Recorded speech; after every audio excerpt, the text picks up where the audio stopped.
and welcome back to the Procrastination Podcast, or if you're watching this on YouTube, welcome to my channel, Pronunciation with Emma.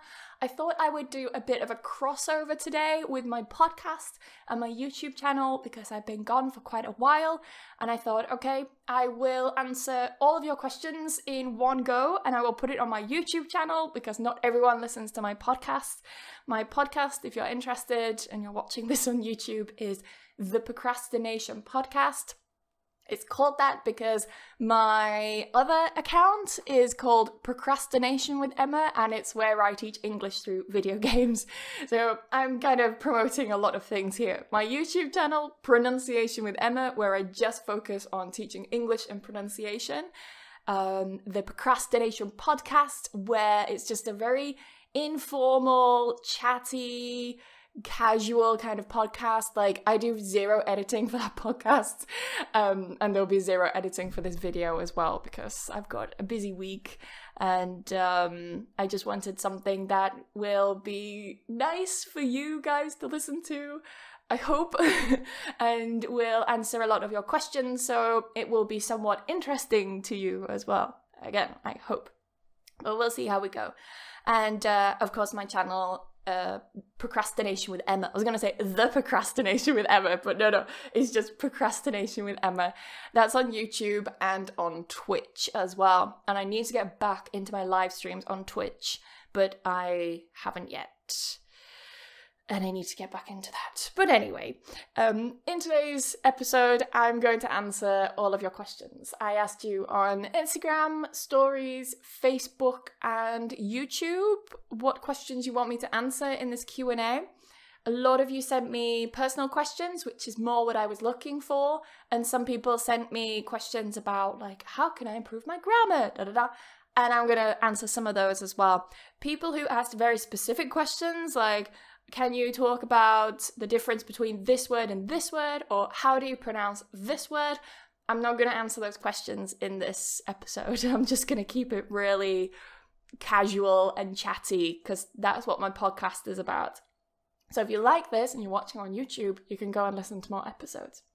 So we've got about 50 questions in total. I think there are probably more because some people asked like 2 or 3 questions in their comments, which is absolutely fine.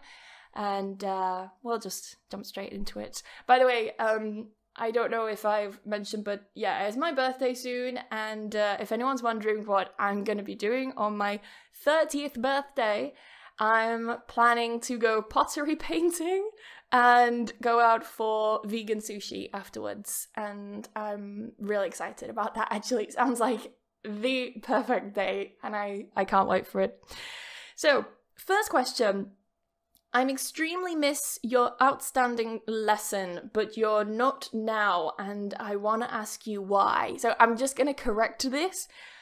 I really miss your outstanding lessons, but you're not doing them now, and I want to ask you why. And it's a valid question, like, what happened, Emma? So it got to around Christmas time, and like Christmas time last year, so 2021, and something just clicked in my brain. I was just so tired. I was so beaten up. I was teaching way too much, and then I was on top of teaching, I was also trying to do a podcast and run a YouTube channel and run an online course and do Twitch streaming. And I was just doing so many things by myself. And on top of that, my editor said, oh, I can't edit. Well, they said they can edit, but they increased their prices to like a crazy amount. There's just no way I could afford it. So I was like, okay, I'm going to try and find another editor to help me save some time. But just the process of trying to find a new editor, you've got to like go through this onboarding process with them, and it takes forever. And I was just like, I'm just done. I'm so done. Like, why am I even bothering with this when I felt at the time that no one gave a damn about me? Like, no one really cares if the video is edited and polished and everything. I'm just gonna do it myself. So that was another thing added on top, was like editing the videos myself. And I just cracked. Honestly, I just cracked. And I thought, why am I doing this? I'm running myself into the ground, and for what? I'm running myself into the ground for people who don't know what's going on in my life. They don't know what's going on behind the scenes, and they don't understand. And I just wanted that to end. I just wanted to stop. So I sat down, I analysed my life, and I thought, what can I change to make things better? So I stopped doing private lessons for a while, and, I've only recently started again. But I stopped doing my private lessons so I had more time to do stuff for me. And that included going for walks, going outside, watching my favourite TV series, cooking meals. Like, it got to the point, guys, you don't understand, where I was working so much that I wasn't even cooking meals because I was just so exhausted mentally and physically. I wasn't cooking meals for myself. I was just putting things in the oven and thinking like, that will do. And it wasn't good. It wasn't good at all. And I was just tired of that. I didn't want to live that life anymore. On top of all of that, I was also moving to Spain. I am in Spain now. That's why things look different. But I was in the process of trying to get my documents and everything together to move to Spain because of Brexit. I need to go through a whole process. It's really a long-ass story. I might talk about it later if I remember, but it's really been a pain. It's been expensive, it's been long, it's been really, really scary because I've been thinking the whole time like, oh my god, what if I mess up and I get deported? Or what if something happens and, I don't know, a police officer who's really dodgy stops me in the street and I don't have ID on me, and then I look like the dodgy one and then I get deported, or, these things like go in my head, and yeah, it's been like really, really stressful. So I'm hoping that in a few weeks, everything will be sorted. I need to contact my immigration lawyer this week. If I haven't done it by the time this episode is out, like, remind me in the comments and just ask me, like, did you contact your immigration lawyer yet? Because I want to know, like, I want to be reminded because I probably haven't, and I really should get on that. And hopefully she can help make me legal. Let's see. She will. We're in the legal process, don't worry. I'm not illegal. I'm in the process of everything. It's just so damn slow here. So, yes, where are you now? I want to ask why you're not around. I had a breakdown. I had to stop doing private lessons to recover mentally. And my students are always fantastic. There's no problem with my students. It was a me problem. It wasn't my students. It was simply me. I needed a break. I needed to stop. It was nothing to do with my students. My students are not a pain. My students are not bad. My students never pester me. My students were never the problem. It was literally just me and taking on way too much and just needing to step back for some months. I thought it was going to be weeks, but no, it was months. And I feel much better, much happier, much fresher. I feel more ready to create content online. I feel more engaged in my lessons. I can focus better, stuff like that. And it's not like I wasn't engaged or focused in my lessons. It was just a case of I felt like I always could do more. And that's the feeling that I had. And that also doesn't help. Like, that kind of runs you into some problems as well. You start thinking like, oh my god, am I good enough for this? Should I be doing this? Should I change job?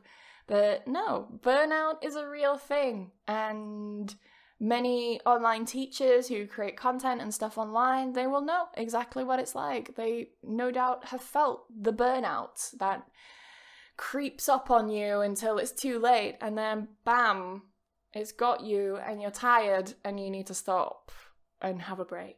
And yeah, that's what happened. So that's the first question. The second question, could you be one day a religious person? So could you be a religious person one day? I mean, do you believe or not? Funnily enough, I used to go to a Roman Catholic primary school until I was about 8 years old. And even though I went to a Roman Catholic crying school, I went to a crying school, a Roman Catholic primary school. Sorry, my brain just like stopped working for a second then. It wasn't a crying school. It was a primary school. I was Roman Catholic, so very, very strict, and we would pray like 3 or 4 times a day. Like it was crazy the amount of times we would pray. We would have mass on a Thursday, which is like a religious ceremony. We would go to church every so often, and I never believed it. I just don't believe it. I don't believe in the Bible. Like, I studied it and it just didn't connect with me. I didn't resonate with it. I didn't see myself continuing to read the Bible or anything like that. Any other religions, honestly, I'm happy with how I live my life now. And I'm always interested in learning about other religions and, you know, what is part of a religion and a culture and so on, but it's just not something that I am interested in right now. Like, I'm not going to be converting to anything anytime soon. Next question.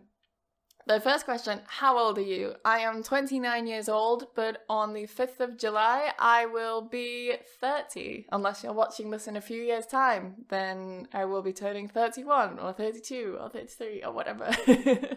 But right now, I will be turning 31. I can say 33. No, I won't be turning 31. What am I talking about? I'll be turning 30 in a few days' time.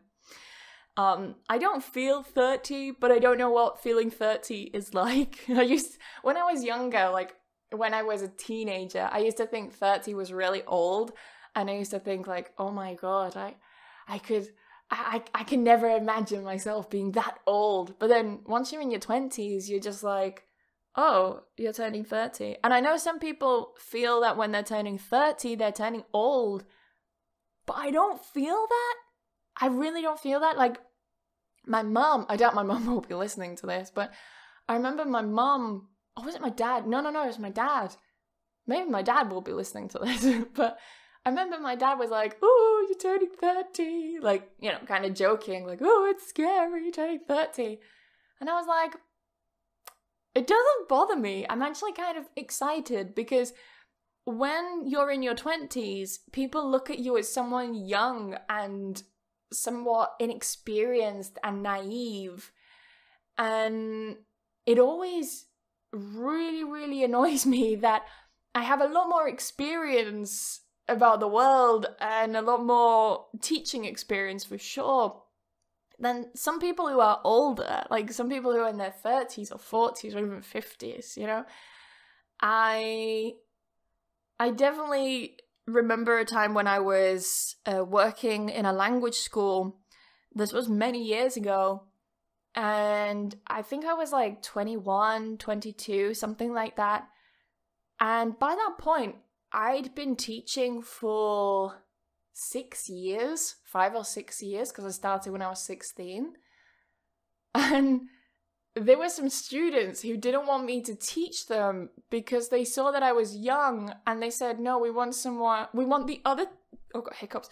We want the other teacher back because they're more experienced. Now, that other teacher was older, but they were newly qualified. They had qualified that year. Before that, I can't remember what they were doing, but it was nothing related to teaching. They weren't a teacher, like, you know, the year before that. They literally qualified. But because that teacher was older, the students thought, well, you know, he's a wise man. He's been teaching for many years, when he had literally just qualified that year. And I had been teaching since I was 16. It was really frustrating that people look at you when you're young and they think, wow, you're so young, you're so naive, you're so inexperienced. And I don't want to be taken like that anymore. I want to be taken a bit more seriously. But I think when you're younger, when you're in your 20s and 30s, you can get away with making more mistakes and experimenting and stuff, which is why I'm always trying out new things with my teaching or with my work and things like that. So yeah, I'm neutral / excited. I don't want to say I'm excited. I'm not excited about turning 30. This is just my birthday. It's like nothing to get excited about, in my opinion. But yeah, anyway, that's that. So what do you do in your daily life? My schedule has changed a lot. So Mondays and Tuesdays I teach. Wednesday mornings I sometimes have a few classes, but then the afternoons, so like after 3 p.m, my boyfriend gets home from work and I spend some time with him, or I do some gardening on the terrace. I have some vegetables on the terrace, or I take care of my plants that I have here.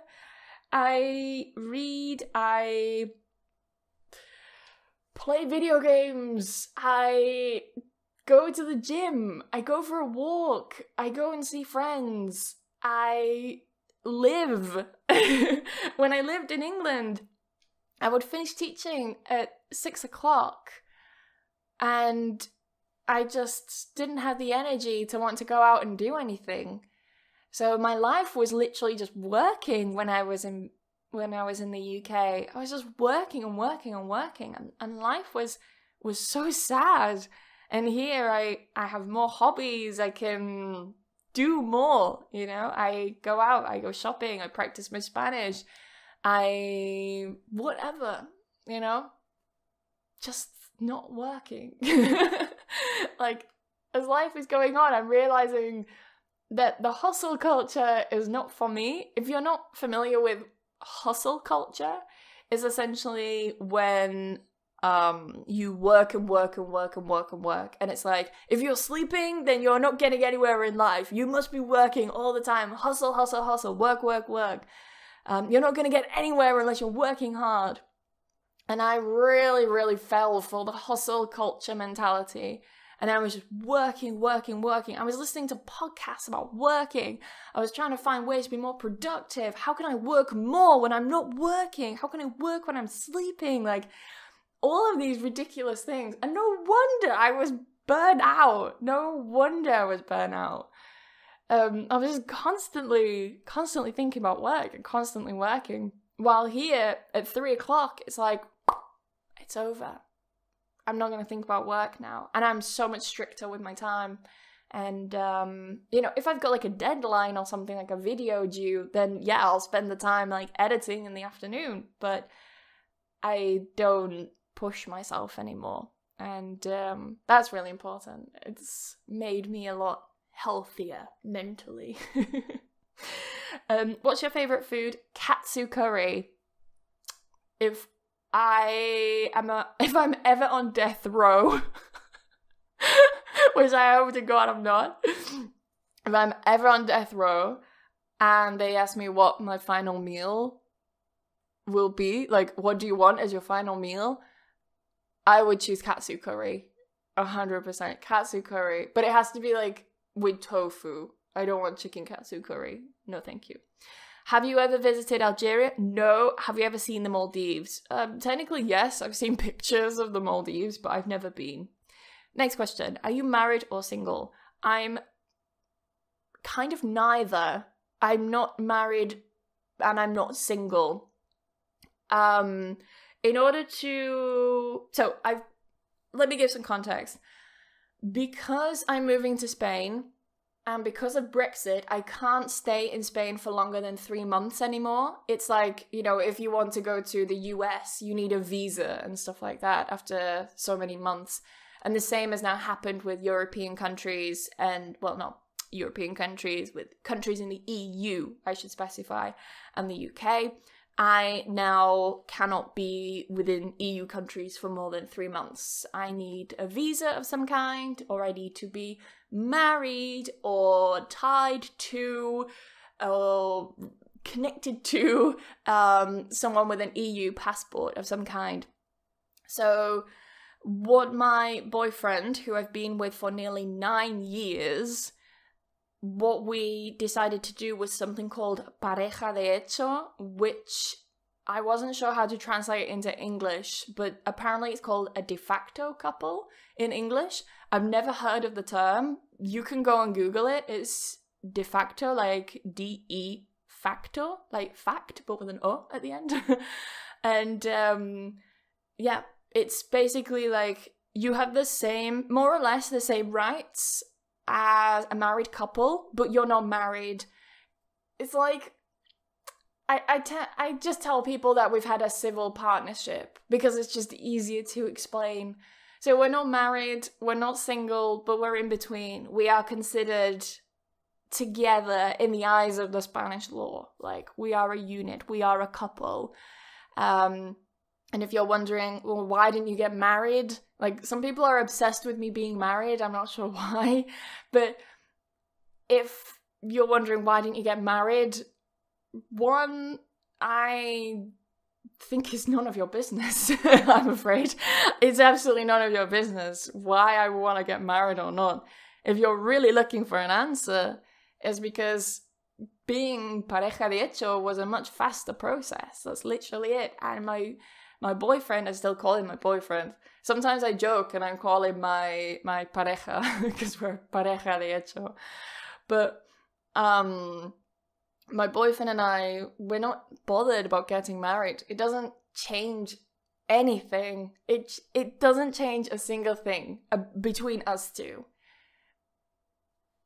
It's our opinion. Whatever your opinion on marriage is, with all due respect, I just don't care. I just do not care.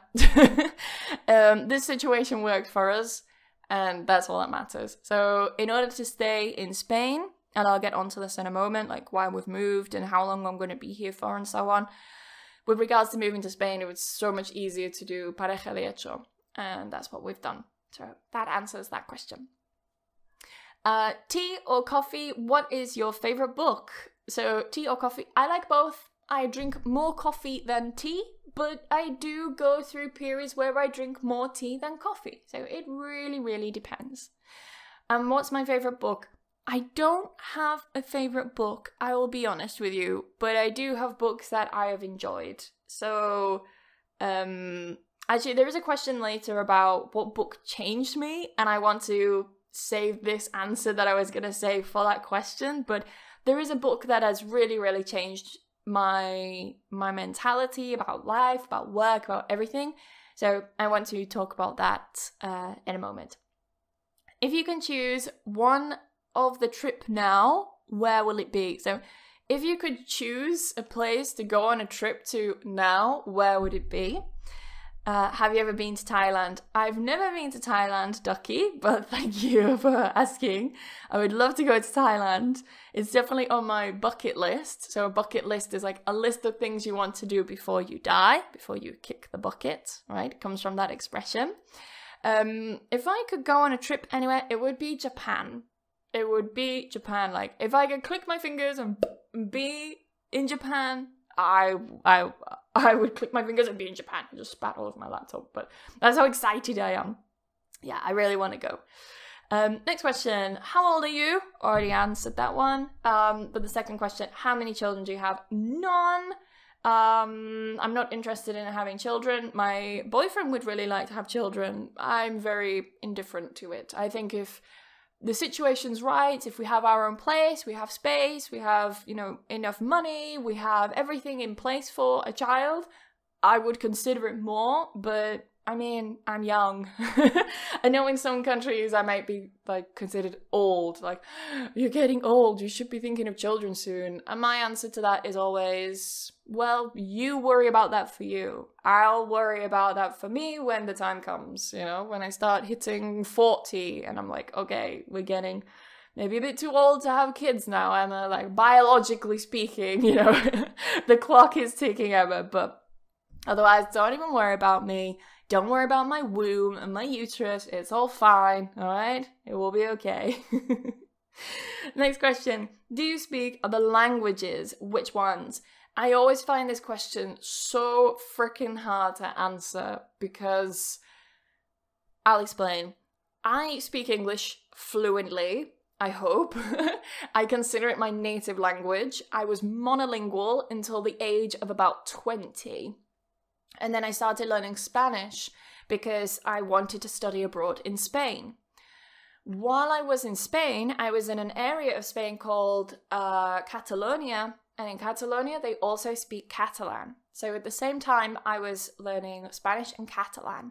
And it was incredibly hard to learn two of these similar languages at the same time, coming from being completely monolingual to, bam, you've got to learn two languages. And I was so lost, I just couldn't learn these two languages at the same time. I'd never tried to learn a language before, apart from like in school where they try and teach you French, but I mean, I never even count that because I didn't learn anything. I don't remember anything from school. And my teacher was this miserable Irish woman who really hated kids. You could tell that she hated kids and she hated her job, and she only chose that job because, I don't know, it was maybe convenient to her or something. But yeah, she killed like any love I ever had for French. So I started learning Spanish and Catalan, and then before that, I'm completely lying to you. Before I studied abroad in Spain, because I thought I was never gonna travel and leave, I did a module at university in British Sign Language. And it's just like with signs and things like that with your hands. And I absolutely loved that. That was a really interesting language to learn. So I did a module in that called a breakthrough module. So it's not A1, it's literally like just knowing the basics, you know, how to count, the alphabet, how to sign, about like, I remember we had to have a conversation and talk about the communicate about the weather, discuss the weather. We had to talk about like our favorite food, our hobbies, describe our city, like very basic things. So I remember doing that, and I passed. I did well in that exam. I remember I really enjoyed it. My teacher was amazing. I think she was born deaf, but she could hear a little bit, and she used to lip read. I think she had a hearing aid, if I remember rightly, but I could be wrong. So she would teach us like all of this slang and stuff, and teach us about how in certain areas of the UK there were like different dialects of British Sign Language. And I just thought that was so cool, because I always thought that sign language was like universal. You know, if I learned sign language in England, I could go to Spain and use sign language and talk to someone who's deaf or something like that. But no, you've got Spanish Sign Language, French Sign Language, English, British Sign Language, American Sign Language. Like, it's different between British and American. And I just found that fascinating. So then, fast forward a bit, I then go to Spain, I learn Spanish and Catalan, I then come back to finish my final year of uni, and what language did I pick up after that? I think after that I started learning French, because I was working for a French company. So I had to like talk to receptionists and stuff. So my French is zero now, but at the time it was incredibly limited, because the only things I had to really learn was, hi, I would like to speak to Jean-Pierre. He has a lesson today with me, and the receptionist would be like, okay, and, you know, pass me on to Jean-Pierre, and I would have my lesson with him. God, that job was really hard. It was telephone English as well. So there was no chat, there was no showing pictures, and I had to get really, really freaking good at explaining things just with my voice. So I developed this skill of being able to really explain things in detail and be almost like a dictionary, where I had to explain stuff without relying on text or images or spelling things or whatever. It's a really hard job. I don't recommend learning English through telephone. No way. It's horrible for the teacher, and it's not a good experience for you, in my opinion. So yeah, I did French for a little bit, and I really didn't like it. have a love-hate relationship with French. I'm sorry. I just cannot. I cannot learn French. I just learned the basics, and that was it. And what else? Sorry, my camera stopped, and we're gonna continue. No bother. After that, I started learning German, which I really liked. I really, really enjoyed German. I did German for about 1.5 years, and I got roped into that because my boyfriend started learning German for some reason. I don't know why. For context, my boyfriend is Spanish. He's Spanish, speaks Catalan fluently, and English fluently as well. And for some reason, he wanted to start learning German. We still don't know the reason why. I don't even think he knows why he wants to learn German. But he started learning it, and after maybe 2 or 3 classes, he came home and he was like, Emma, you should join the classes. You should join us. And I was like, no, I'm doing my master's. Like, I was doing my master's degree. I was running a business. I was working for this French company. I was also doing French lessons at the same time. And I was like, yeah, okay, I'll join you. So I started going, and I had to do this lesson first, like a one-to-one lesson with the teacher to kind of catch up a little bit. So I did that. And yeah, I caught up pretty fast. I really liked German. And then it started getting into like some really ridiculously hard grammar. And I was like, I'm out of here. No, I just got too busy. Again, like with all my life, I couldn't say no to things, and now I'm learning to say no, and I'm learning that I can say no, and if someone is hurt, then that's not my problem, that's their problem if they're hurt. But yeah, I had to stop, and yeah, I really like German. Whenever I hear German, because I hear a lot of German in Spain, there are a lot of German tourists here, so when I hear German, I'm kind of like, I'm like listening, you know, and I really like the sound of it. Some people say that German is really harsh, and I don't find German harsh. I think if you listen to a video of like, you know, clips from World War I or World War II, let's say, then yes, the German sounds very harsh. But if you listen to everyday German, it sounds very soft, and like the vowels are quite soft, and it's just really nice. I really liked it. And it was a nice change from learning a Romance language. So going from Spanish, Catalan, and French, these Romance languages, to a Germanic language, it was really nice to see how it differed in terms of grammar and things like that. So I really enjoyed that. Then after that, I started learning Portuguese. Oh, I'm just going to have to swap my legs because they're dying. Ah! Okay, that's better. I was getting pins and needles. Fun piece of vocabulary there. Pins and needles are when, you know, you've been sitting for a long time, and then your legs start to go like they feel like, and it goes numb, and you can't feel it, but you get that feeling. That's pins and needles in English. What, pins and needles? Oh, pins and needles in my feet. I'm gonna take off my flip-flops. Then I started learning Portuguese because I had a lot of Portuguese followers on Instagram, and I thought, it would be really cool to learn Portuguese. I really liked Portuguese. I enjoyed it a lot. I enjoyed Portuguese so much that I went to Lisbon for a month to learn Portuguese. And yeah, I love Lisbon. I love Lisbon. I love the Portuguese language, both from Brazil and from Portugal. Any other varieties, I'm honestly not fully aware of them, so I cannot comment on them. I'm sorry, but I really, really love how it sounds in Portugal. It sounds so different. And I remember I kept saying to a friend of mine who's fluent in Portuguese, why does the Portuguese from Portugal sound like Russian? Like, it genuinely sounds like Russian. And she just couldn't see it. She was like, nope, it doesn't sound like Russian to me. And then I started asking some other friends and going online and stuff, and it turned out that quite a lot of people think it sounds like Russian. It's like this sound, you know?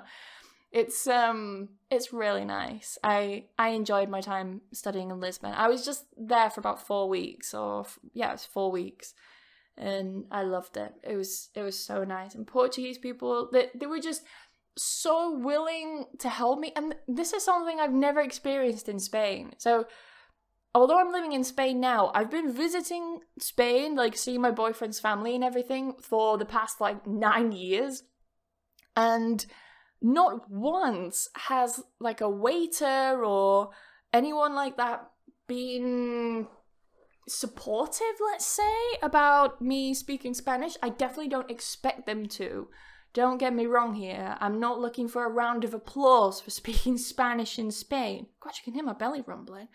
But when I was in Portugal, people were so happy for me to speak Portuguese and were really like willing to teach me Portuguese. They were really willing to correct me. So if I was trying to read something on the menu and I couldn't get the pronunciation of it or something like that, or I was really struggling to say something, they would always, and it wasn't just like once or twice, like it happened almost every day. I would go to a cafe or something. It was more common to find people who were willing to help me with Portuguese and were really, really kind and helpful than it was to find some, miserable old barista in a cafe. I think I came across like 1 or 2 miserable baristas the whole time I was there, but the rest of the time, like, everyone was so helpful and it was amazing. And then after Portuguese, I decided to learn another language. So, every like 1, 2, 3 years, depends really, of learning a language, I start picking up a new one. And I do this simply because I'm interested in learning other languages. I'm interested in learning them from like just a curiosity perspective, but also I'm interested in what's going on in the minds of my students. So, for example, when I was learning Portuguese, it clicked with me like, they don't have a present perfect equivalent in Portuguese. And that's why all my Portuguese speaking students really struggle with past simple and present perfect.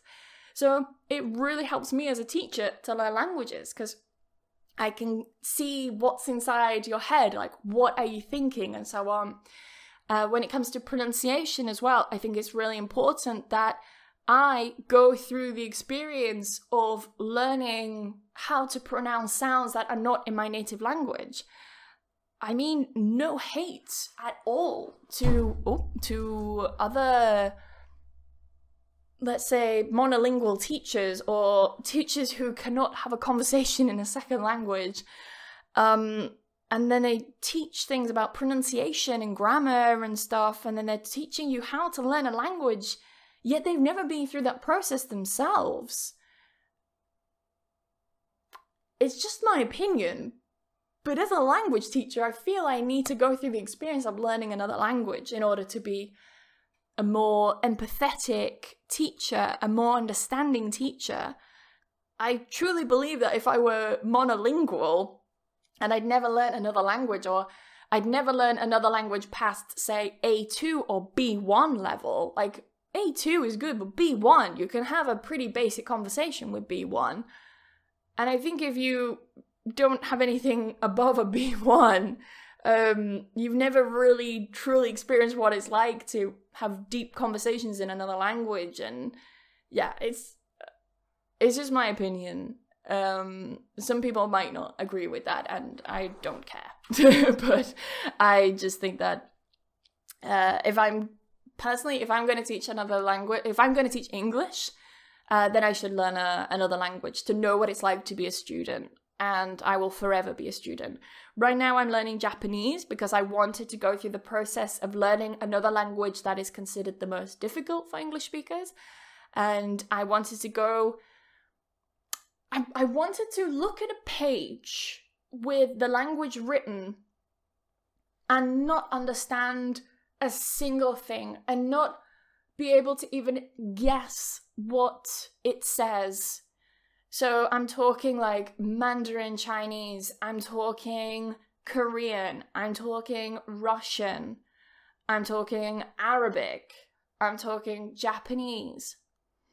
So I had all these languages in mind, and I was really, really considering like Korean, Japanese, Russian, Arabic, and Japanese. Japanese? I already said Japanese. I missed one. Anyway, the languages I've mentioned, you know which ones I mean. And in the end, I decided on Japanese because I had some Japanese students at the time, and I was more curious about learning Japanese. When I was younger, I remember I wanted to learn Japanese, but I always told myself, it's too hard, it's too difficult. And I also think it's just really freaking cool. I just think it's a really cool language. When I see it written down, I didn't realize that Japanese has 3 different alphabets, let's call them. So you've got hiragana, katakana, and kanji. And they write using all 3. And I was like, that is perfect. That's what I need. I want a language that's really freaking hard, where they use 3 different alphabets in one text. Just give me that language. So yeah, I started learning Japanese. I stopped at the beginning of the year because, again, like as I mentioned, I was going through this breakdown and this burnout where I was like, I just need to stop. I just need to stop and like only do stuff that sparks joy. You know, I went full Marie Kondo on my life and just, you know, went through what sparked me joy and what didn't. And from time to time I would still focus on Japanese, but I just wasn't as like into it as I was. Like I wasn't going full hardcore. I was just watching anime, watching TV series. I was doing a bit of my book. If you're curious about what book I use, I think... Oh, it's too far to reach. But I use a book called Japanese from Zero is one. And the other book that I started with, and I didn't like it at first, but then I started to like it, especially when I got to the second version. Like, there's the first version, the second version, and the level, sorry, not version. The first level, the second level, and the third level. When I got to the second level, I really liked it. It's so progressive, and it talks about different situations, and it gives you a scenario, so you see the language using context and stuff. And that one's called Japanese for Busy People. And as I said, I didn't like the first one, but I really liked the second one. So I'm excited to actually get back into that. I'm waiting for us to finish the terrace upstairs, then I could sit up there with like, you know, a nice matcha latte and do some Japanese and look out at the mountains and, you know, hope one day I get to see Mount Fuji. But yeah, so that's that. And other languages. So right now I'm learning, let's say learning to keep it simple. Sorry if you can like hear my stomach. I didn't have much for breakfast this morning. There wasn't much in the cupboards. My boyfriend ate all the bread and had toast, I guess. So there was like really nothing for me. I had to scavenge through the kitchen for food. So right now I'm focusing mostly on Spanish, a bit of Catalan. I'm not going hardcore with Catalan, I'll be honest. I don't feel like ready yet. And Japanese. But yeah, Japanese hasn't been like so much recently. Next question. Hello, Emma. Hello. Where did you study and how far have you gone so far with that? I guess you mean like, where did you study and how far did you go with your studies? So I studied English language and linguistics at York St John University in York in the UK. And then I did my master's degree at Bristol University in Bristol. That was also in the UK. My master's degree was in TESOL education, so teaching English to speakers of other languages. And I focused on, what did I focus on? Pragmatic teaching and acquisition. Super nerdy topic, but something that's very, very rarely investigated and looked at, but yeah. Next question. What is your constant source of inspiration that will never change no matter what? Inspiration, I would say my inspiration comes from thinking, I don't know how to word this. My inspiration comes from when I was younger and I was told that I wouldn't get far in life and that I was a loser and that I would achieve nothing in life. And that has stuck with me to the point where I've made it my life goal to achieve something, and I've made it my life goal to really be someone and do something and make a change and affect someone else's life. So that's my inspiration. It's, I guess, the hate. But I don't want to say it's the hate that inspires me. It's just this feeling of wanting to prove to myself that I can do something. Does that make sense? It's the feeling, it's the feeling of wanting to prove to myself that I can do something. I've achieved things I never thought I would, and I'm proving to myself every single year, every single day, that I can do stuff. Like, with Japanese, I never thought I could learn Japanese, and I was having basic conversations in Japanese, and I was reading stories and texts in Japanese. I never thought I could be a teacher. I never thought I could help so many people on YouTube. I never thought I would have the guts to start a YouTube channel. And here I am. So, yeah, my inspiration is kind of proving to myself that I can do things. Maybe it's a bit egotistic, I'm not sure. But next question, how's your Japanese now? It's worse than before, that's for sure. But I want to get back into it because I really miss it. And whenever I hear any Japanese or see any videos about Japanese, I'm like, I want to get back into Japanese. And I really want to go to Japan. And if I want to go to Japan and have a better experience, then I need to learn Japanese, because I want to be able to order in Japanese and talk to locals, and yeah, I want that. So I am still learning Japanese, but I'm just on a bit of a break. How do you deal with mean comments? I don't really deal with them in any particular way. I would say I get like quite a few mean comments every day. Some of the comments range from like comments about my appearance. So they might be something like, oh, you've gained weight, you look fat, I don't like how you look, to stuff like, I don't even think that you're a qualified teacher, you're just a native, you don't know what you're talking about. And I would say that the ones where people say stuff like, you're just a native, those ones really, they don't upset me, but those ones, they do make me think, like, are you a fucking idiot? Like, if you watch my content, it is full of stuff that I learned during my master's degree. This isn't always stuff you can learn in a book, my friend.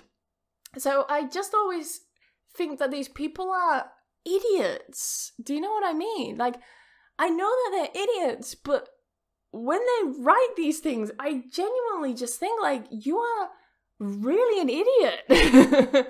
And I don't even bother responding because I just can't be bothered.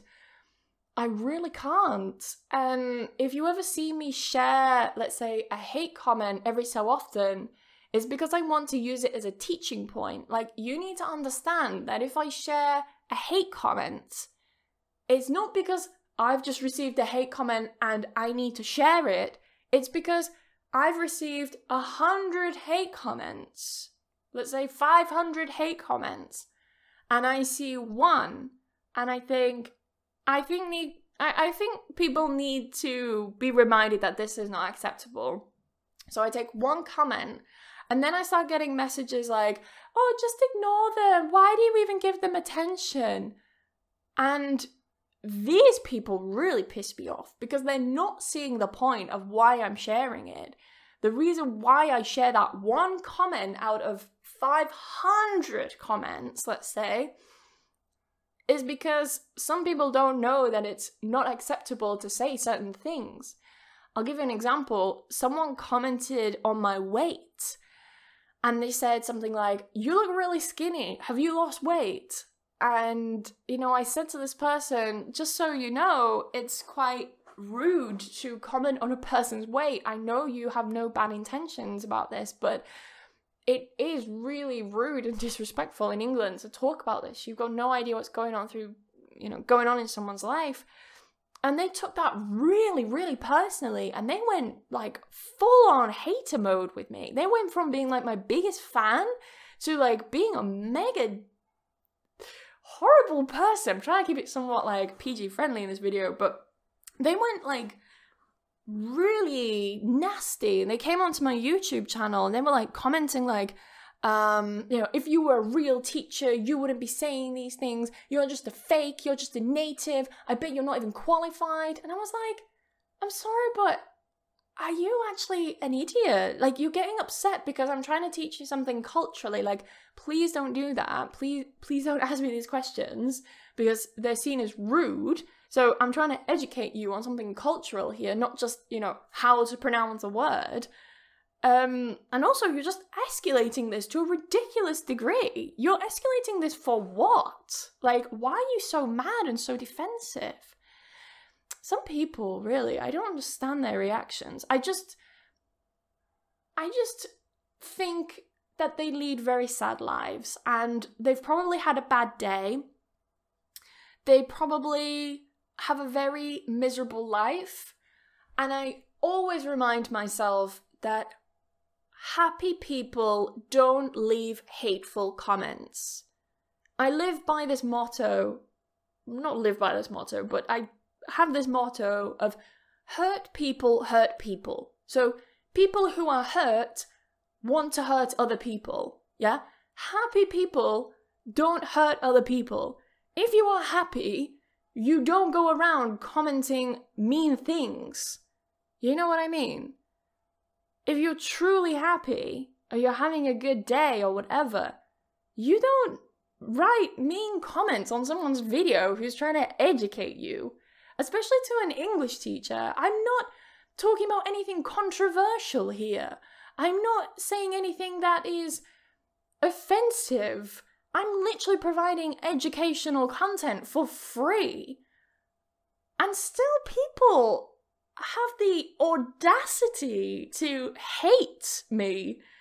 And I just think, your life must be so miserable. You've got to be so sad.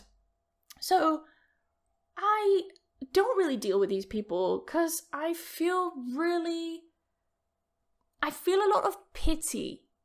And I just think, hurt people. You're not happy. And I'm being your virtual punching bag today. And then I just block their comments. On YouTube, you can do this amazing thing where you can hide people's comments from your channel. So they can still watch and they can still comment and they can still like or dislike or whatever.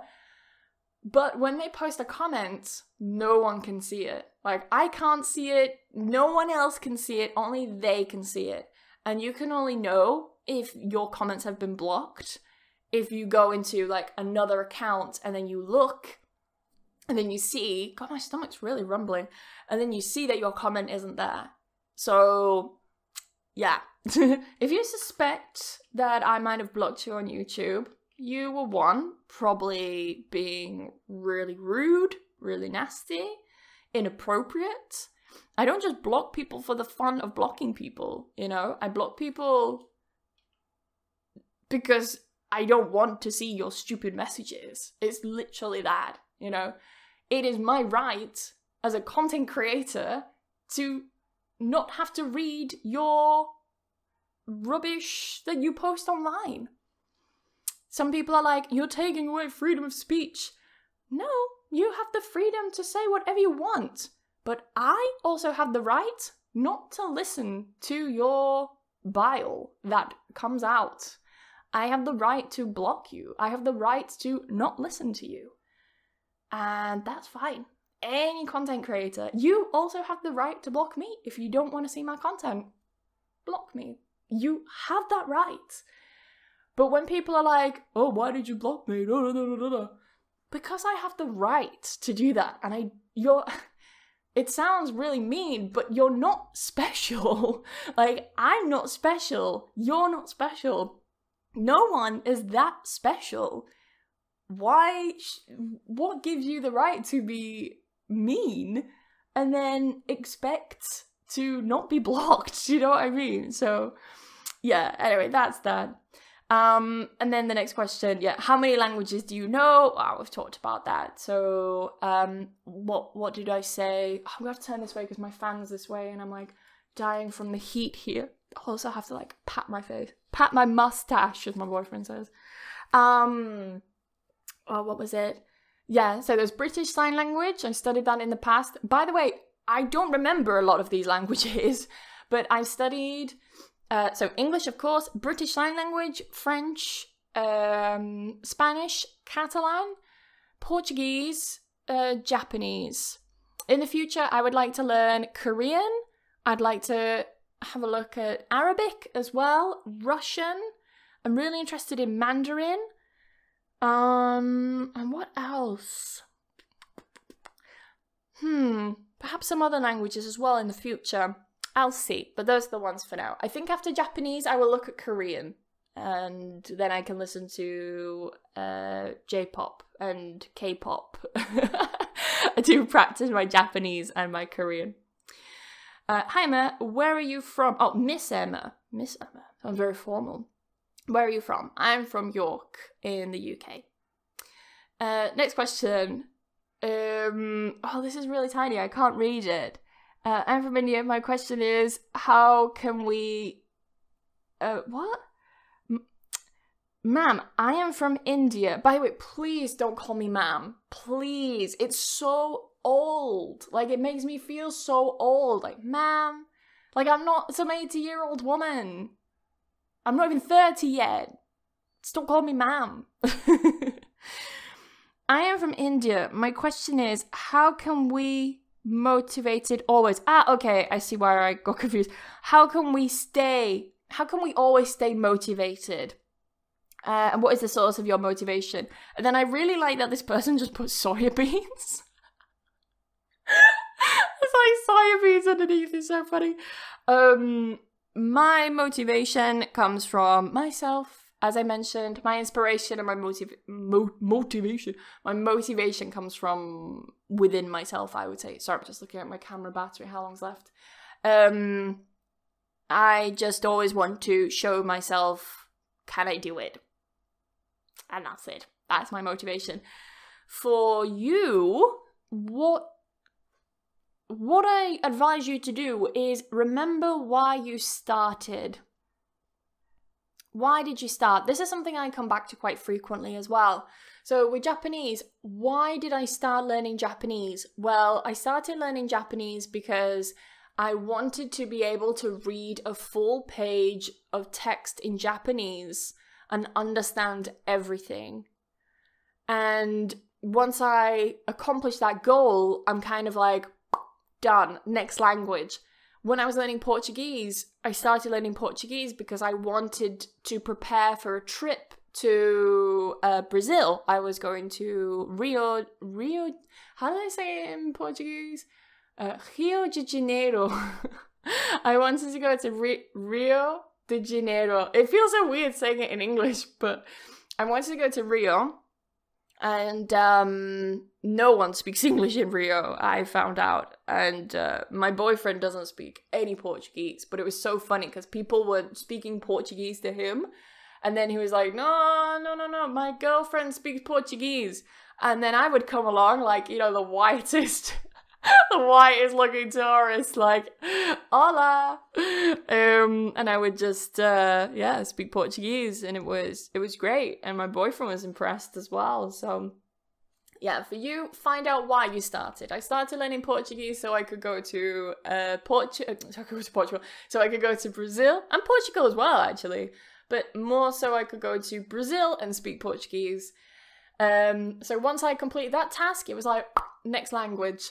You know, once I have set myself a goal, and I never set myself the goal of, I want to be fluent. Like, with Spanish is something that's always going to be in my life.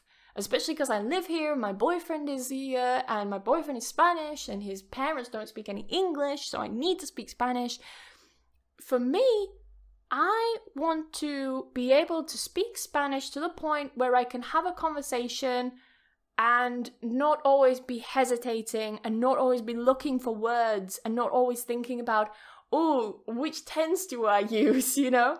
I want to be able to turn my camera back on. I want to be able to have a conversation where I feel confident. I don't want to speak perfectly. I do not care about speaking perfectly. If you want to speak perfectly in a language, that is you. I do not care about speaking perfectly in another language. I only care about communicating what I want to say. And if that takes 10 words as opposed to, 3 words, then so be it. Like, I do not care. And I can tell you, once you remove the pressure of trying to speak perfectly and you just focus on trying to communicate, your life becomes so much easier, I promise. So find out why you not find out why you started. Remember why you started. Remember why you started learning that thing or doing that thing and go back to that goal. It might also help, like sometimes you can be readjusting myself. There we go. It might also help to go, how do I explain? Like, it might also help to not have such big goals and to try and reduce them into smaller, more achievable goals that you can actually reach and that you can measure as well. So if you set yourself the goal of, my stomach rumbling, if you set yourself the goal of, I want to become fluent in English, how do you measure that? How the hell do you measure being fluent in a language? It's such a subjective word, is fluent, when it comes to language learning. Like, I don't consider myself fluent in Spanish, but I have a friend who hears me speak Spanish and she doesn't speak a word of it and she's like, oh, you're fluent. It's all subjective, you know? So, yeah. Find out why you started and stick with that and then break it down into very achievable goals. That's the key. Oh, another really tiny question. I can't read it on my computer. Okay, so this person's got quite a few. Top 10 of your favourite books to read. I don't have top 10 books, but there are some books that I do really like. I brought them with me. I really like Harry Potter. Very British, I know. I really enjoyed Harry Potter. What else? I don't really have many books anymore. I got rid of them before I moved. Oh, my camera as well isn't adjusting to my pale white skin. I don't know. As well, you're also going to see all the clips in my hair because I was too lazy to put it up properly. But anyway, it doesn't matter. Favourite books, though. There are books that I've read and I've really enjoyed, and I was kind of sad that the book ended. One of my favourite books, I want to talk about this later because it genuinely changed my life, was a book called... where is it? I don't know where it is, but it should be here. Yes, it is. The Life-Changing Magic of Not Giving a Fuck is the name of the book. That book, I loved it. It changed my life. It really, really did. In terms of stories, like, novels and stuff like that, I enjoyed Harry Potter. I read all the books for that. And I really enjoyed a really random one, but was it Memoirs of a Geisha? Is it Memoir of a Geisha or Memoirs of a Geisha? Memoirs of a Geisha. Yeah, I thought it was Memoirs. Memoirs of a Geisha. I really enjoyed that as well. I've seen the film and I've read the book, and yes, I liked both. Top 10 favourite movies. I don't have the patience to sit and watch films. I really don't. So I don't even have like a top one. What's the definition of a real friendship according to you? Someone who's loyal, someone who doesn't chat shit about you behind your back, someone who doesn't cancel on you frequently on the last minute, someone who is willing to listen to you. They're not always there just to use you as a dumping ground for their problems, but they listen to you. And a good friend as well is one who knows when to listen and not give their opinion. I have a really freaking good friend who I will just tell her, like, I just want to rant about this thing and I don't want an opinion. I just want to rant about it. Please just listen. And she's like, I am here. And she will just listen and she doesn't give her opinion. And because I know what her opinion will be, but I don't want to hear her opinion. And I just want to vent and get things off my chest. And I think that's a sign of a good friend, because I do the same as well. You know, if a friend says to me like, oh, I've got a problem with this, I'll say to them, do you just want to vent or do you want my opinion? And, you know, usually they'll just be like, I just want to vent. I just want to complain. And I'll be there to listen. That's a sign of a good friend for me. And which learning books would you suggest for new learners of English who are on the 0 miles? Does that say? It's so tiny on my screen. Best books. So when you're first starting, best books to learn English from the very, very, I mean, if you're writing that and you're looking for a book that's like starting from 0, I think you're past that, my friend. I think you should be looking at books that are not for beginners.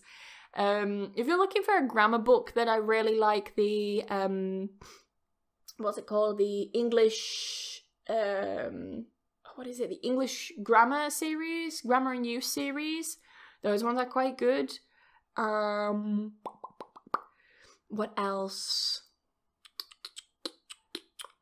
I can't think of anything that's like an all-round book.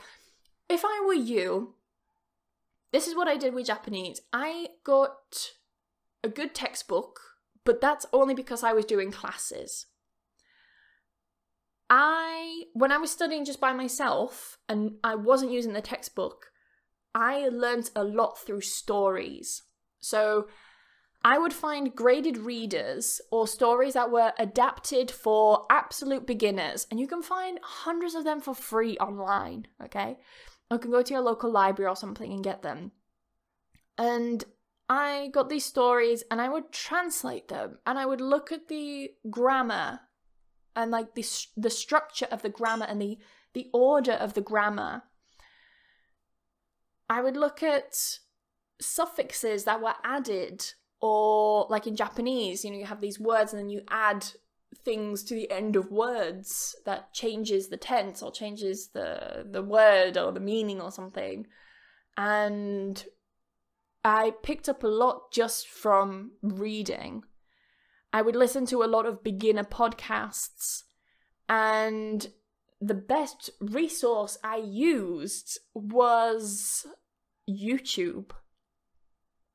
I would just look for certain parts of grammar. So, for example, I was quite confused at the beginning about Japanese verb conjugation.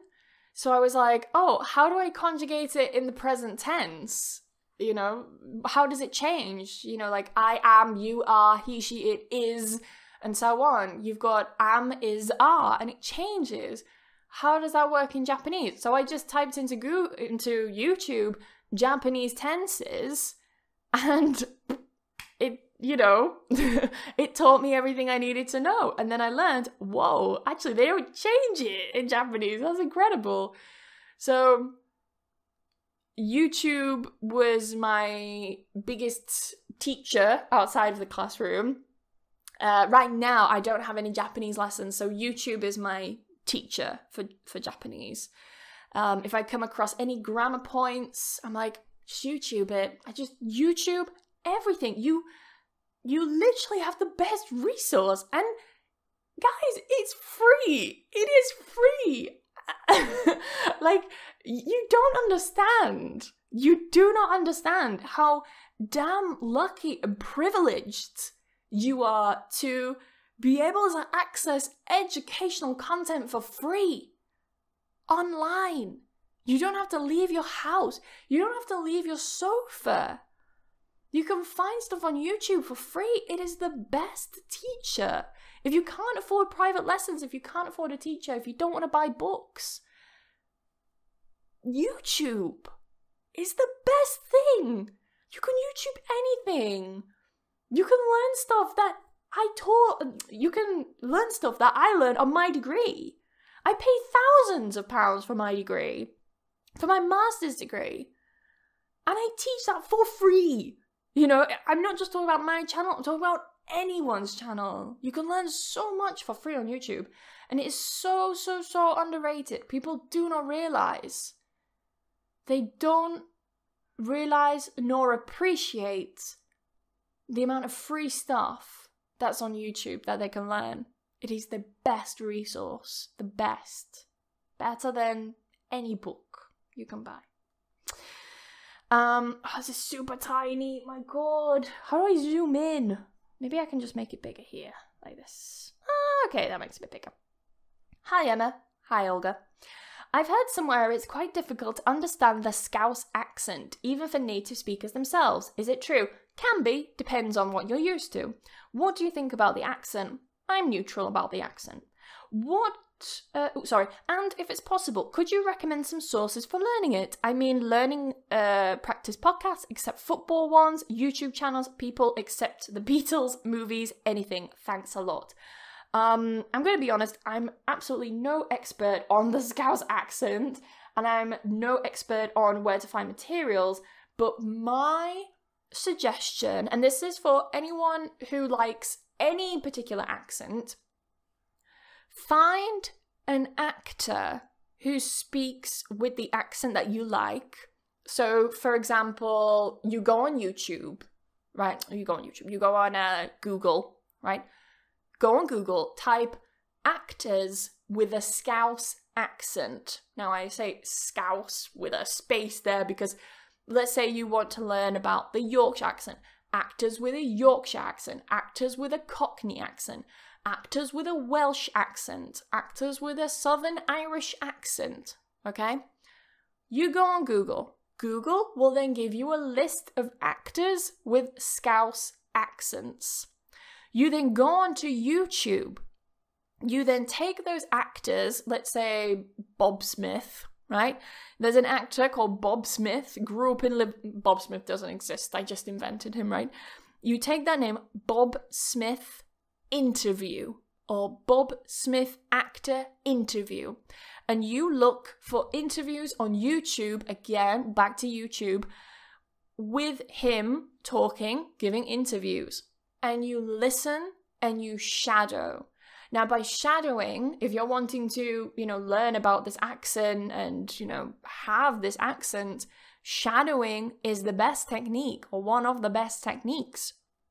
You listen and you repeat, and you try and repeat exactly as you hear it. So if you hear them say chicken instead of chicken, then you're going to listen and repeat chicken. You're going to say that. You're going to repeat that. That is shadowing, okay? That's what I suggest you do. That's what I do with Japanese. So I wanted to learn about the Osaka dialect and Osaka accent with Japanese. So I typed in Osaka accent, Osaka dialect, actors with Osaka accents, da-da-da-da-da. I looked for them online. I went to YouTube. I watched interviews, and it was amazing to see the difference, and I could tell the difference. Like, yes, it sounds different to how it is in Tokyo. So I do it, and I think you should too. The next one. When are you going to visit Brazil? Well, I've already been. I went just before the pandemic, literally. I got back, and I remember I was in an Airbnb because I was doing some filming for Cambridge. So I got off the plane, I was in London, and then I got on the train to go to Cambridge, and it was like midnight. And I got into Cambridge at like 7 a.m., 7 a.m. or something like that. I got there and I was waiting for my Airbnb host to, allow me in. And once, what happened? I think it was during the evening. I was just talking to the Airbnb host that was there. And the TV was on in the background and it said, we have the first confirmed case in the UK. And I was like, oh my God, here we go. And then I continued with my filming. And then like the next day I went back to Bristol and within a few days, bam, it was like, mass hysteria throughout the UK and there was a full-on lockdown and everything. So yeah, I went just before the outbreak, and we went to Rio de Janeiro. Then we went down to Uruguay because my boyfriend has family in Uruguay. He's from Uruguay. And then we went to Buenos Aires in Argentina, and I loved them all. All the places we went to were so nice. I really liked it. Will I go back to Brazil? Probably not anytime soon. So that is not a probably no. That is a probably not anytime soon because it's so expensive to get there. When people are like, please come to Peru, come to Argentina, come to wherever. And I'm like, guys, it is literally like £1,000 for a ticket. The cheapest you might be able to get £800, but that's like my rent, It is very expensive. It might be cheap in your country for me to visit, but getting there is very expensive. And I need to take time off work. My boyfriend needs to take time off work. And it's just, it's really tricky getting over to South America for sure. So how many languages do you think it's possible to speak fluently? It's all subjective, isn't it? What is fluent? What is fluency? There is some polyglots that I follow on YouTube, and I would really like to get them on the podcast and on my YouTube channel, the Pronunciation with Emma YouTube channel. So I might ask them that. Be good to ask them that. They would be the perfect people to answer that question. Next question. Now we're getting on to the Instagram ones. And I'm going to fly through these because this is a really, really long episode. It's like almost an hour, 20 minutes so far. And I've got a lesson soon. I've got to get ready. If you switch gender magically, it magically happened, not in today's way of LGBTQ plus rainbow, whatever. Okay. I think you mean if, like, for a day I randomly switched to become a man, let's say. I think we all know what the obvious answer would be, wouldn't we? We all know what we would do if we were the opposite gender for a day. Yeah. I would do that. You know what it is. I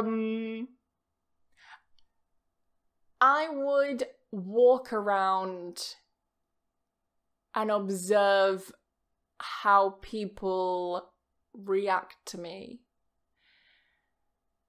I would walk around at night. What I'm trying to say is, I would walk around and observe to see if people look at me how they look at me now. Like, especially in Spain, the way I look very different to a lot of people who are here. So I get a lot of creepy looks and stares from men. Like, there are men who will literally turn their heads to look at me, and I don't find it a compliment. I find it really, really uncomfortable and really just perverted. I think it's disgusting. It's not nice.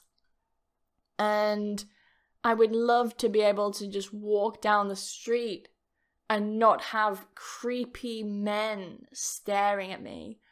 And I would like to walk down the street at night and not feel like I'm being followed. Like, I've been followed before at nighttime, and it's really scary.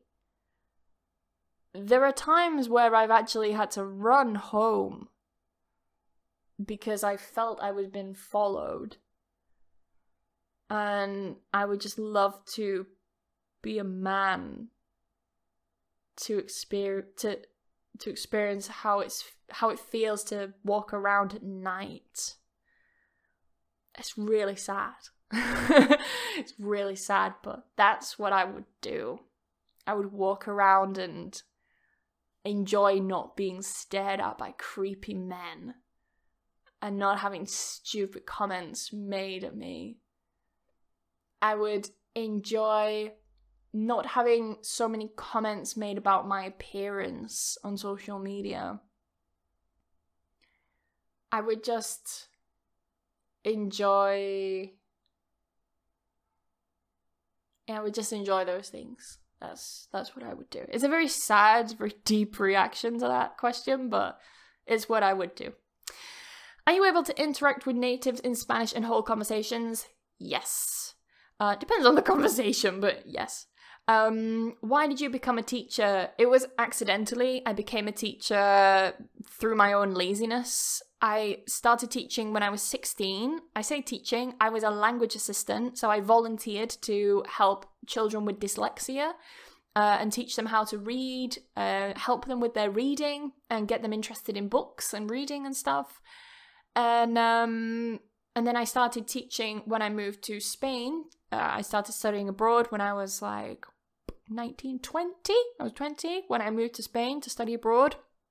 And there was a module, like I had to choose my classes, my modules that I wanted to do for the semester.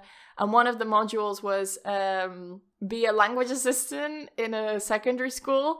And I was like, oh, do I have to do any exams or essays? And they were like, no. And I was like, okay, perfect. Put me down for that one. So it was kind of out of my own laziness, but I really enjoyed it. So yeah, it was meant to be. How to level up to C1 from B2. Expose yourself to more materials that are designed for what am I trying to say? Expose yourself to more materials that are not designed for English learners. That's what I'm trying to say. So step away from all this like BBC English and the very safe options. Start exposing yourself to different accents. Start to read texts that are more difficult. Read books that you enjoy. Start to use the language to enjoy it. Like, use it in a kind of... use it in a way where you're not studying it. Use it in a way where you are simply just using the language and you're just picking up things as you go, and that's it. I would also find out what my weaknesses are. So if you feel like, okay, I'm at B2 level, but, you know, I still have problems with using inversion. So you go to YouTube and you look for videos on inversion. I have a video on inversion if you're interested. You can type in inversion, pronunciation with Emma on YouTube and you will find it. And yeah, you can learn about these things. You can teach yourself and educate yourself. And the second question, what is the secret to have a couple? A couple? I guess this means like a couple, like, you know, boyfriend and girlfriend, or girlfriend or boyfriend, whatever. I guess tolerance and patience. I think that's the secret. Tolerance and patience. How long does it take to get or acquire a language? Oh, a language, an accent. Whoa, I misread the question, sorry. How long does it take to get or acquire an accent? It depends on many things. Depends on the accent, depends on the level of exposure you give yourself to that accent, depends on how much you practice shadowing every day, depends on your first language and the sound repertoire that you already have. So, depends on many things. How has life been in Spain? It's been okay. It's been a bit stressful with all the paperwork and stuff, but actually it's been okay. Do you have a plan in the future to live back in the UK, or will you live in Spain forever? The plan is to live in Spain forever now. The plan is, you know, The plan has always been, once I left to finish my degree in the UK, it was always to come back to Spain. It's always been the plan. So, yes, always been the plan. How are the experiments about learning a new language going? So I posted on my Instagram stories a while ago that I would use Catalan as an experiment, and I would try out some ridiculous learning methods, like, you know, learn Catalan in your sleep, or learn Catalan all with TV shows or whatever.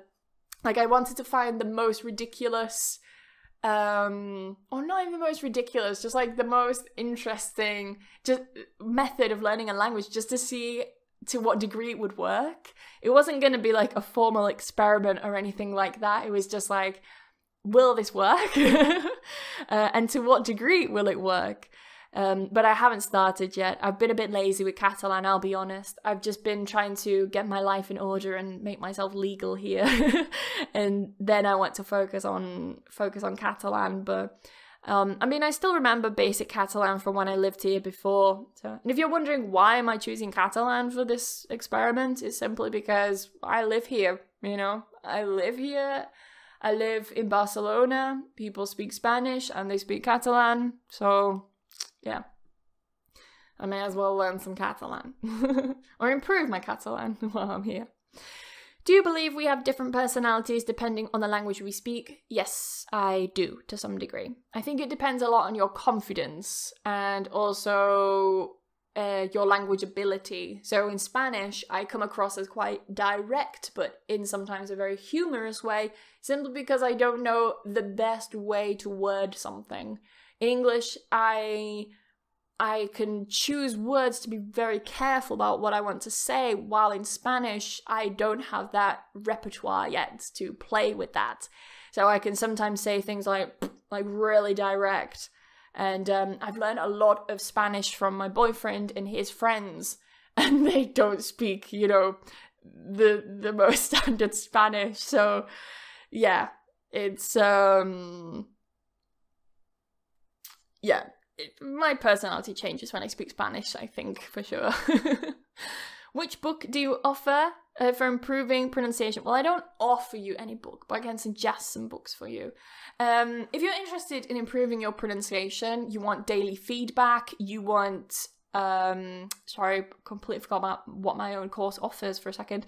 If you want daily feedback, if you want a one-to-one session with me every month to practice your pronunciation and get that one-to-one feedback together, if you want over 100 pronunciation lessons and access to a private community and a monthly webinar to answer any of your questions about pronunciation or grammar or English in general, then I do have the Pronunciation Pro membership site. As it is my birthday, I will be doing a little sale for the next few days. So for anyone who's watching this video, then you'll be rewarded with that. But I will be posting about it on the day of my birthday. So on my birthday day, on the 5th of July, I'll be posting about it and finishing the offer at midnight on that day. So yes. I recommend that over any book. Why did you choose to live in Spain instead of the United Kingdom? The United Kingdom is your land. That's so weird. The United Kingdom is your land. Just because I was born there doesn't make it like my land. I chose to live in Spain because it has just always been the plan. I feel that I have a better quality of life in Spain compared to England. England, especially after Brexit and everything, has become so much more expensive. It's really, really hard to live and have a social life in England compared to Spain. When I go out to restaurants or go out for drinks in Spain, it's relatively cheap compared to the UK. So, yeah, it was just a miserable existence in England. I'm going to be really honest with you. I was just existing. I was just working and working and working because to go out, like the last time I went to a pub, it cost me £6. £6 for a pint of cider. £6. I can get drunk in Spain on £6. Do you know what I mean? It's just ridiculously expensive. My electricity bill, I'm gonna, tell you a bit more about this. My electricity bill had gone from £60 a month to £120 a month. And then all of a sudden, it went up to £180 a month. £180 a month just on electricity. My camera died again. Just electricity. My rent. Surprisingly, my landlord did not increase the rent. But rent was around, 800. And that was cheap. Because my landlord hadn't raised the rent in about 6 years. There were flats around me that I saw were being rented, and I was curious at the price, and they were going for like £1,000 for a 1-bedroomed flat. So, nearly £200 a month on electricity. My water was about £50 a month. My internet was about another £50 a month. And then my rent was £1,000. Council tax was going up. The council tax went up to 160 a month. And council tax, you need to pay that every month, right? 160. And then I think on the year that I was leaving, like I got, the latest council tax bill, and it had gone up to like 180 just for council tax. So if we just add all of these things up, what did we have? There was 1,000 for rent. So 1,000 for rent. And then there was 180 for the electricity bill. There was 50 for internet, 50 for water. And then there was council tax. That was 165 a month. So that's already £1,445 a month. Just on bills. £1,445 just on bills. And then the food on top of that. I would say my food bill, because, I live with my boyfriend, I would try to eat as cheaply as possible, but my boyfriend would want, like a certain yogurt or meat, and meat is not cheap in the UK. I would say we spent I'm going to go with about 400 a month on food. That brings it up to £1,845 a month. Just on the bare minimum. And then I would want to go out with friends for a meal. And the meal would be like £25 each. Just for the main and a drink. That's not a starter and a dessert included. That is the main and the drink. 25 minimum. 20, I would consider that a cheap meal. That's how expensive the UK has got. It's got to a ridiculous amount where I couldn't afford it. I couldn't afford to have a life. I advise anyone, if you're planning to move to England, be super realistic about the costs of living. It's so expensive. And Spain is not Barcelona is not a cheap city. But it is way cheaper, and I am having a better quality of life here, where I am now. And I feel everyone deserves a better quality of life if they can. If they can achieve that, then they should be able to have it. you know? So, yeah, that's why I chose it. And also my boyfriend wants to do a master's degree here and work here, so that's another reason. What are your favourite types of video games? Literally anything. I play any kind of video game. I tried to get into shooters, and so I started playing Call of Duty. And surprisingly, I'm quite good. I used to play Unreal Tournament. Yes, Unreal Tournament and Quake when I was younger. I'm talking like I was 8 years old or something, like 10 years old. And I would play Quake with my brothers and my dad, and Unreal Tournament with my brothers. And I really loved it. I'm very good at fighting games. I have two very good but very useless skills. And that is, I'm really good at fighting games. And I'm really good at racing games. And they are two very useless skills.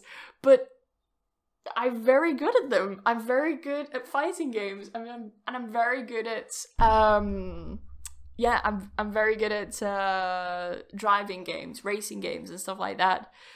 So yeah, right now I'm playing a lot of Phoenix Wright.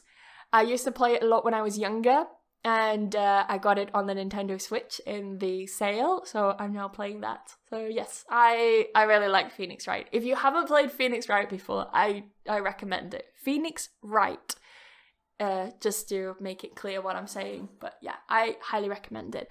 I'm gonna have to finish this question soon because my belly is rumbling like mad, and yeah, I've got a lot of questions. Just a few more left, I think.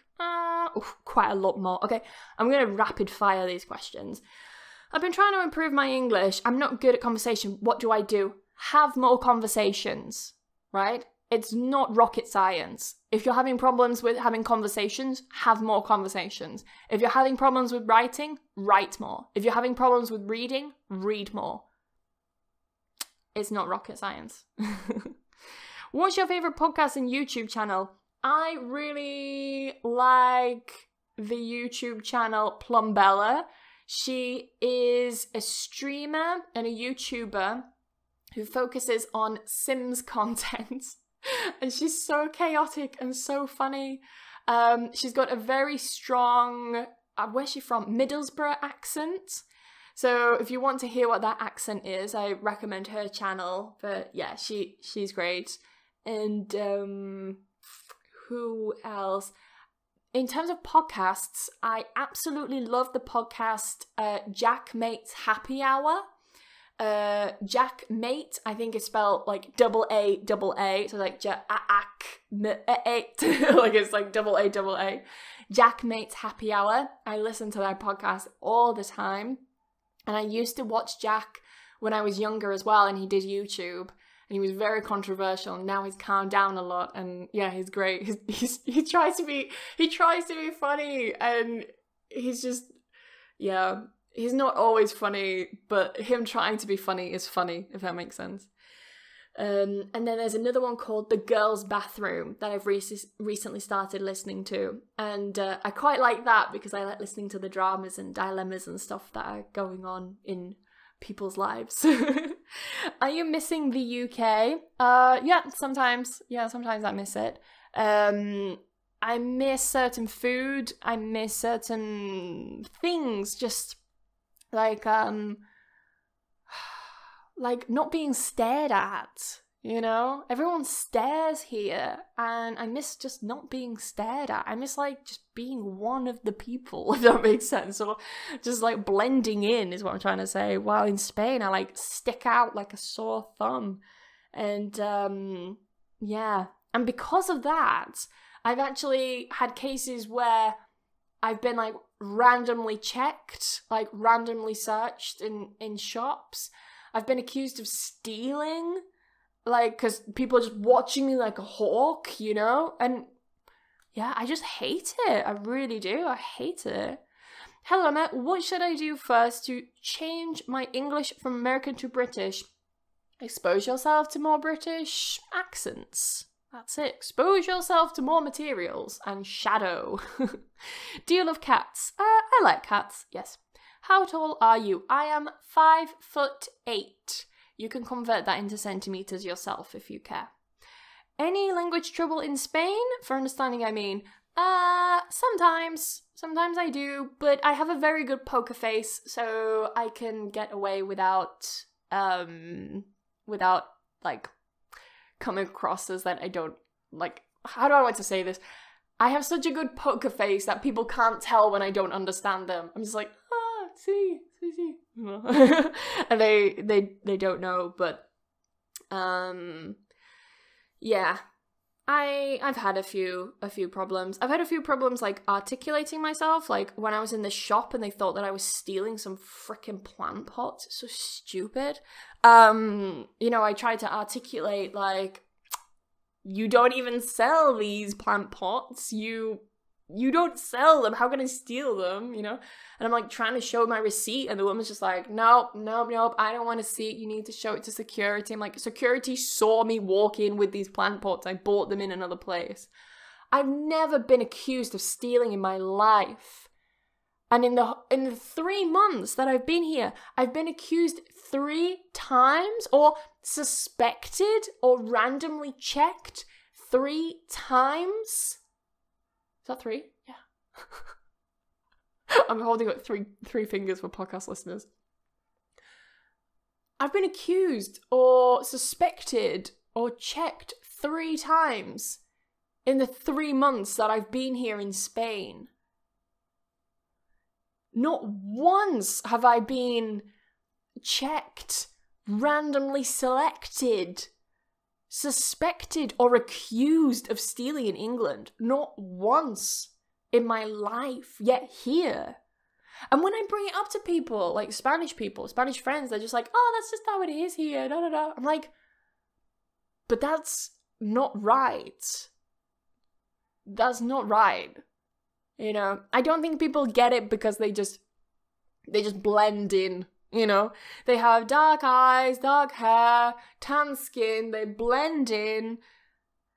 And then I come along, pale as a ghost, blonde hair, pretty much ginger, you know, and I stand out. I do, and I dress differently as well. Like, I don't have the style people have here. I mean, in Barcelona, everyone dresses as everything and anything, so that doesn't mean much, but you get my point. I stand out. And it's so disappointing when people are just like, we want to randomly check you. And it's like, and why me? Why do you want to randomly check me? Why not that guy that just walked out? You know, why is it me? I've also had so many problems with, like, the airport here as well. So we used to go to Reyes Airport quite a lot and Barcelona Airport quite a lot. And they seem to love doing random checks on me there, and they're real, again, trying to keep it PG and, you know, family friendly here, but they can be really nasty sometimes in the airport. And I've realised that they're not nasty to my boyfriend, who's Spanish. It's always like to me. And I remember one time I was going through Reyes Airport, and they were talking about the English people. Like, Reyes Airport is really close to a town called Salou. In English, we call it Salou. And it's a bit of like a party kind of town. And lots of English tourists go there. So we were in Reyes Airport after seeing my boyfriend's family. And a lot of English tourists were coming from Salou, from Salou. And the security guys, as we were, like, putting our bags through to be checked, they were saying, like, you know, oh, check his bag. Oh, suspect him of something. And they were checking all the English people's bags. And then it got to my bag, and they're, like, drug testing my bag. They're, like, wiping it, they were being very thorough. They were testing my perfumes and everything. And they were suspecting all the English people of being druggies. And they were saying this to each other. And there was this old guy, and he had a cap on. And they were like, make sure he takes his, like, they were saying it to each other, like, make sure he takes his cap off, he's probably got drugs under there. And they were so bitchy with each other, like, not bitchy about, like, to each other, but, like, about English people. And I was just listening there, and I understood everything that they were saying. And I just thought, like, you guys really are a piece of work. You really are. Just suspecting people, and it just, yeah. It just really irritates me. It really grates on me. It really, really does. Oh, yeah. I have some troubles with, especially when I get really, really angry. I can't speak Spanish when I'm angry. And yeah, it's frustrating. It's frustrating not being able to articulate. There are times where I will just switch to English because I'm like, you don't have any respect for me. So, you know. So, yeah, those are some troubles I've had, and I only hope things get better, but we'll see. Have you already adjusted to the new country? Yes and no. As I mentioned, there are some problems, like being stared at by men, people literally turning their heads to stare at me, people saying things about me, and I understand them, and they think that I don't understand, which I think is actually quite funny. But yeah, just stop accusing me of stealing stuff, you know? I've never stolen anything in my entire life. And to be accused of stealing stuff all the time and randomly checked, it's just infuriating. It really is. I love your vibe. Thank you. Not a question, but thank you. I'm too excited about this, and I know you ain't gonna pick my question. Well, you should have put a question there and I would have answered it. Maybe some things about Spain, its culture, anything you've seen different than your home country. Well, I'm actually getting really, really hungry right now, and I think this podcast is getting on to nearly 2 hours long, so as I said, I'm just going to rapid fire these questions. Some things that are culturally different. I find that Spanish people are very loud. It's not necessarily a bad thing or a good thing. They're just very loud in comparison to people in the UK. They shout all the frickin' time, like in the street. They just have no kind of consideration sometimes. I'm not talking in general here, I'm talking like specific people. But they all seem to be, you know, in my neighborhood. They're just like shouting for no reason. Everyone just shouts here. And even when people are talking to me, they're like shouting at me. And people as well, like, there's no turn taking here. Like, I'm trying to talk and I'm like waiting for my turn to talk. And they just don't stop. Or I start speaking and then they start talking over me. And if I'm in a group of people, it's like whoever is shouting the loudest is the one who should be listened to. And it's like, it's so weird for me. It's just something I will never be able to get used to, I think. I just see it as so frustrating. Like, no one seems to listen. And especially if you get onto, like, political debates and stuff, because in general, Spanish people like talking about politics and things.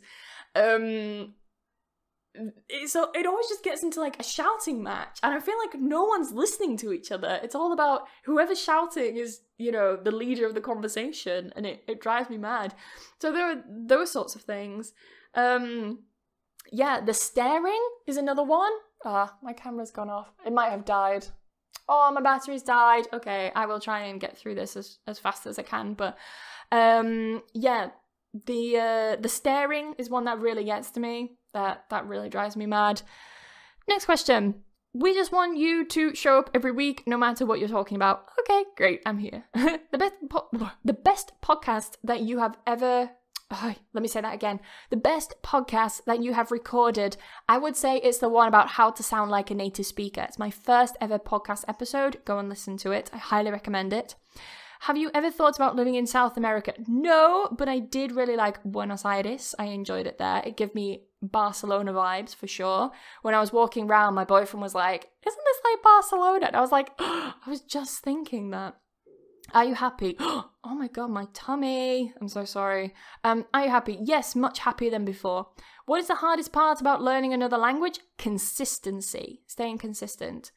What influenced you to make a YouTube channel? The fact that there were no materials for pronunciation and listening at the time, or ones that I felt were sufficient and up to my standard. Did you used to live in Spain? So, or do you used to live in Spain? I think they mean, do you live in Spain now? Yes, I live in Spain now. If you mean, did you used to live in Spain? Then yes, I lived in Spain about 8 or 9 years ago, only for a year while I studied here. And which is better, Spain or Bristol? Well, if we compare Spain and the UK, they have their advantages and disadvantages, each of them. I don't prefer either one. There are parts that I like about both, and if I could combine them, then I would have my perfect country. Will you make more episodes about paranormal phenomena experiences? I could, but I don't really have any more. I would like to. Maybe I should get people to write in about their stories. Can you recommend a website to test my English accurately? Okay, let's talk about this. Accurately, there is no test that will test your English accurately. Okay? Just find a test online, get a general idea of what you need to improve on, and that's it. But if you're looking for an accurate test, there is no test that is accurate. That's for sure. I bet you're coming across cultural shocks. Shocks. Currently, maybe name your top 3 or 5, maybe.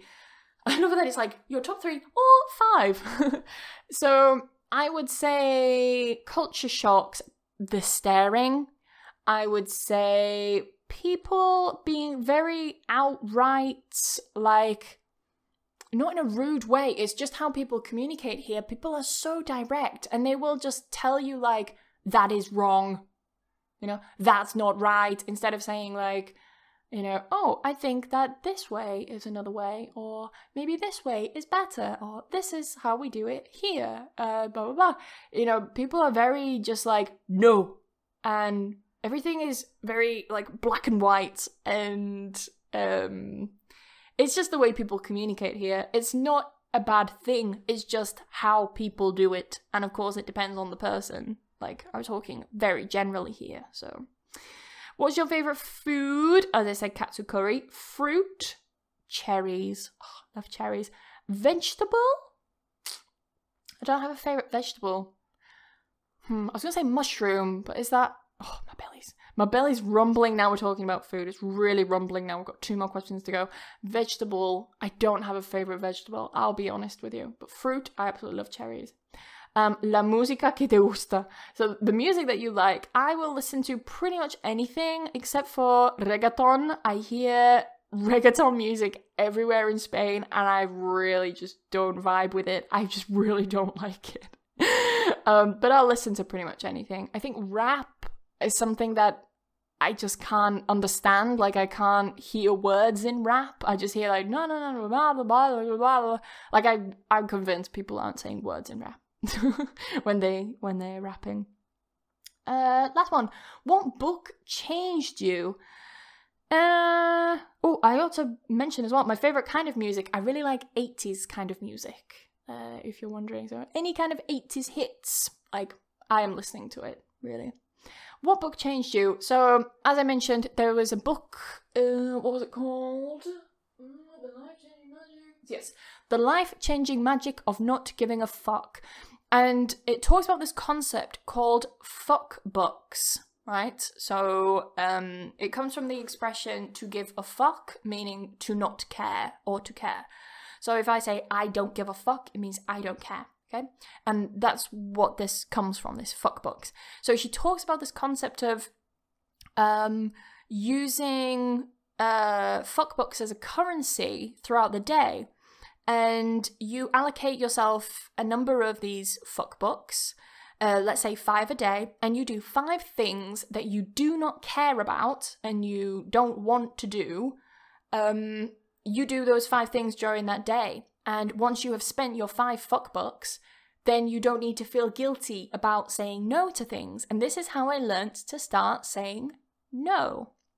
So I allocate myself about, 4 or 5, I'd say about 4, no, 5, I would say 5 fuck books a day, and I do 5 things that I don't like doing or that I don't really want to do, or that I have no interest in, that I just do not care about. I do 5 of those things a day. And then after that, once I have spent my 5 fuck books, I start saying no to the things I don't want to do. And I don't feel bad. And before I would feel bad at saying no to people, and now I don't. Because there was something in this book that, again, really, really changed me. And it was, if you set a limit and you say no to someone, then sorry, I've just got a notification saying I've got a lesson in 30 minutes. I gotta wrap up this podcast. If you, oh my God, I forgot the bloody quote. I got so distracted. Sorry. If you set a boundary and someone says something to keep pushing that boundary. So if you say no, and then someone keeps pushing that to change your answer from a no into an answer that they want, then they become the arsehole. You are no longer the arsehole when you set the boundary. So, yeah, if you outright say like, no, I don't care about that, then yeah, you can come across as a bit of an arsehole. But if you say, no, sorry, I've already done 5 things, I spent my 5 fuck bucks today, I really don't care about donating to a charity about, kittens with 2 legs missing, right? I don't care. I'm not going to donate. And then they'll be like, but, you should donate to the legs of cats. You should donate to the cats that only have 2 legs because, no, whatever. Then they are becoming the arsehole because they are not respecting a boundary that you have set. And I always tell myself that. When I say no to someone, I have set a boundary. And therefore, if they push, then they are trying to push and break that boundary that I have set, and they become the arsehole, not me. And that changed my life. Changed my life. I recommend it. If you are a people pleaser and you can't say no to people, and you are always really anxious about like, oh no, I can't reject this person, I've got to do this for them, blah, blah, blah. Get this book. It's a very easy book to read. I would recommend it for like B1 and above. Get it, read it, and it will change your mentality. If you're a people pleaser, it will absolutely change your mentality. It is the one book that has had a serious impact on my life. Other books I've read and I've been like, yeah, this is helpful. And it's, helped me in my life to some degree. But that one especially, it helps me every day. And whenever, let's say I get a follower who, messages me like, oh, hi Emma, can you teach me English for free? And I'm like, right, here we go. I'll say to them, no, sorry, this is my job. If you want free lessons, then you can go to YouTube. No, I can't teach you for free, blah, blah, blah. And then they will get mean with me. They'll get really nasty. And they're like, but it's your job, it's your duty to teach me English for free. You aren't a real teacher if you don't want to teach me for free, blah, blah, blah. And I'm just like, you are now being the arsehole. You are the one pushing this, not me. So yes, I'm going to leave that there because this has been a really long podcast episode. My poor camera has died. The poor battery has died. It's been nearly 2 hours. I think it's like the longest episode I've done, but I've answered as many questions as I could. If I haven't answered your questions, then don't be offended. Don't take it personally. There were so many, and many of the questions were actually quite similar to other questions. So I may not have answered your question directly, but I may have covered it and touched on it with some other questions that were asked. So yes, enjoy the rest of your week, and I hope this has been a nice listening practice session for you. I will see you in the next video or podcast episode. Bye bye!